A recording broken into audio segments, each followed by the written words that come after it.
نن 2 صوبې سره راغلي دي خیبر پښتونخوا په مقابله بلوچستان.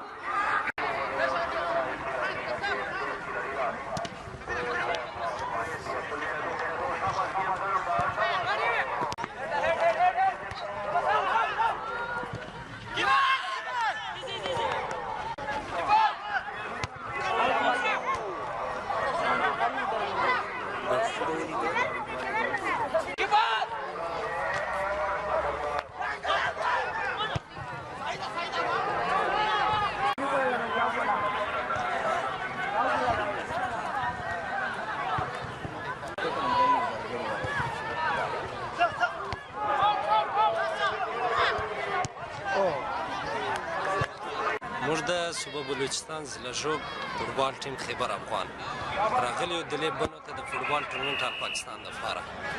موږ چې دلته راغلو اول موږ لیدلی نه و بنو چې دا څنګه ګراونډ وي څنګه خلک وي. ماشاءالله ډېر ښه ګراونډ دی او ډېر ښه کمپلیکس دی. د سپورټس په حواله باندې ډېر ښه انتظامات دي او خلک هم ډېر محبتي خلک دي. میچ باره کې به څه وایې؟ میچ باره کې موږ تر دې نه فارون ډېر ښه ټیم راوکړي.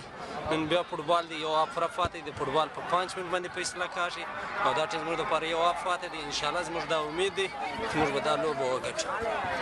عابد حاجی عابد خان نوم ده D F A बनो چې ارمنیا د فټبال اسوسییشن بنو او د دې پر مو یال پاکستان ټورنمنت جوړ کړی دا دغه د پر مې جوړ دا چې سخت ټینشن دا په ټول پاکستان شن ټینشن دا او زه د حل کې د زړه د ټینشن درې کول غواړم او خوشي جوړول غواړم چې مثال ارزي خوشي او ټورنمنت نه او فټبال نه وکیلی نام وي. مثال د دې پر مې ټورنمنت تنظیم کړی دا ال پاکستان فټبال او ان شاء الله دته شو ټیمونه راغول د ټول پاکستان نه او باقاعده نیکسټ ایئر د پر مې بیا ان شاء الله پدانه شخ الله چې په دانا ش پروګرامو کې